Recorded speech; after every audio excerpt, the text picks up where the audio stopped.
would be no central bank established here while they held the reins of government. 13 months later, that promise was broken, and the Wilson administration, under the tutelage of those sinister Wall Street figures who stood behind Colonel House, established here in our free country the worm-eaten, monarchical institution of the King's Bank, to control us from the top downward and to shackle us from the cradle to the grave. Once Wilson was elected, Morgan, Warburg, Baruch, and company advanced a new plan, which Warburg named the Federal Reserve System. The Democratic leadership hailed the new bill, called the Glass-Owen Bill, as something radically different from the Aldrich Bill. But in fact, the bill was virtually identical in every important detail. In fact, so vehement were the Democratic denials of similarity that Paul Warburg, the father of both bills, had to step in to reassure his paid friends in Congress that the two bills were virtually identical.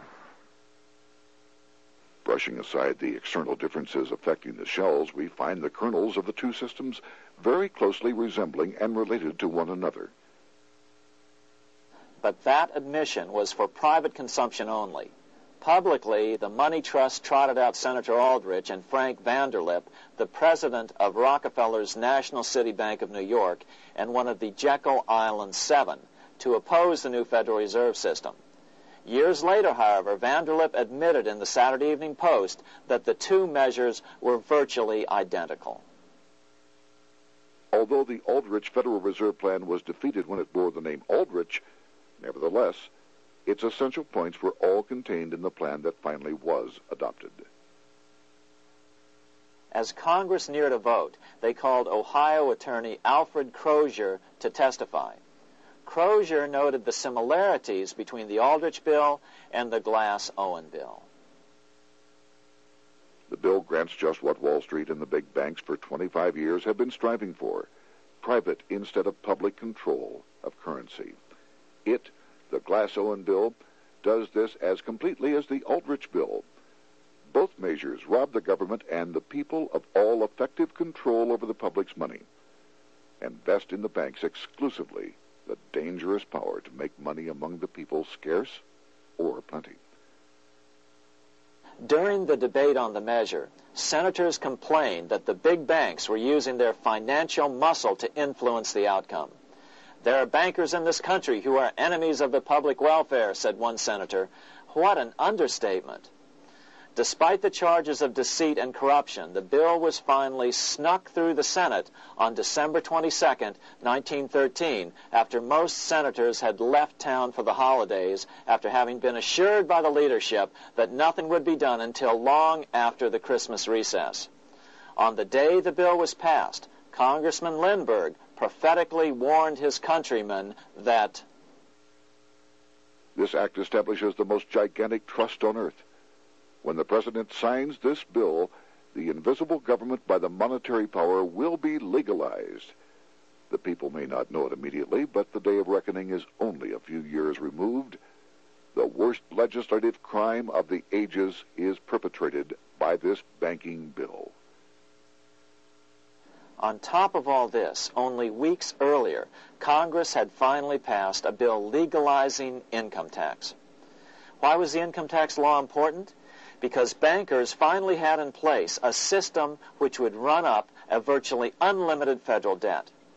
How would the interest on this debt be repaid? Never mind the principal. Remember, a privately owned central bank creates the principal out of nothing. The federal government was small then. Up to then, it had subsisted merely on tariffs and excise taxes. No, just as with the Bank of England, the interest payments had to be guaranteed by direct taxation of the people. The money changers knew that if they had to rely on contributions from the states, eventually the individual state legislatures would revolt and either refuse to pay the interest on their own money or at least bring political pressure to bear to keep the debt small. It is interesting to note that in 1895, the Supreme Court had found a similar income tax law to be unconstitutional. The Supreme Court even found a corporate income tax law unconstitutional in 1909. As a result, Senator Aldrich hustled a bill for a constitutional amendment allowing income tax through the Congress. The proposed 16th Amendment to the Constitution was then sent to the state legislatures for approval. But some critics claim that the 16th Amendment was never ratified by the necessary 3/4 of the states. In other words, the 16th Amendment may not be legal. But the money changers were in no mood to debate the fine points. By October of 1913, Senator Aldrich had hustled the income tax bill through Congress.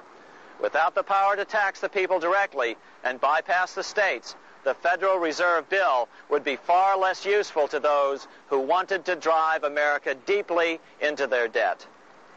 A year after the passage of the Federal Reserve Bill, Congressman Lindbergh explained how the Fed created what we have come to call the business cycle and how they use it to their advantage.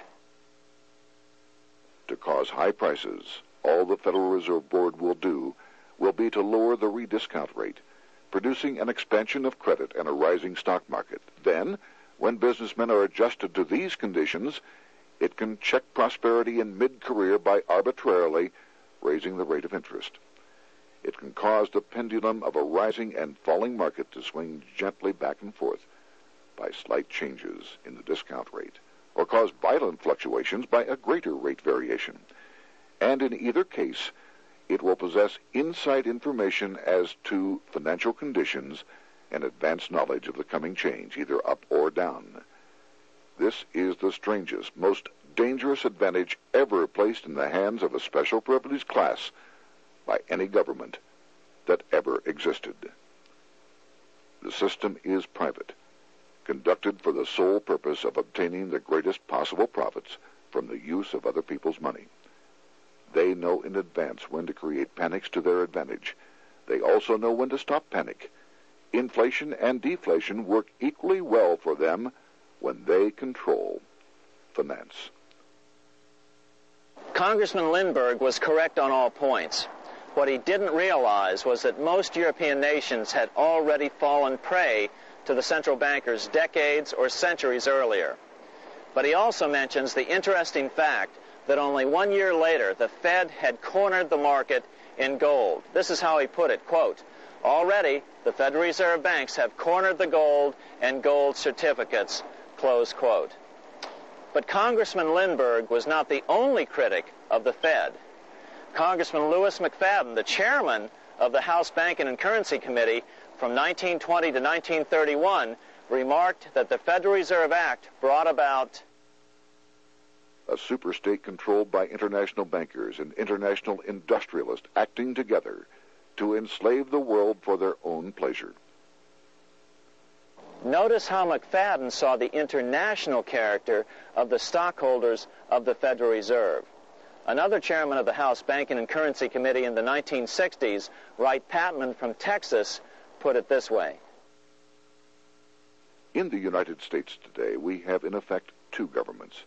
We have the duly constituted government, then we have an independent, uncontrolled, and uncoordinated government in the Federal Reserve System, operating the money powers which are reserved to Congress by the Constitution. Even the inventor of the electric light, Thomas Edison, joined the fray in criticizing the system of the Federal Reserve. If our nation can issue a dollar bond, it can issue a dollar bill. The element that makes the bond good makes the bill good also.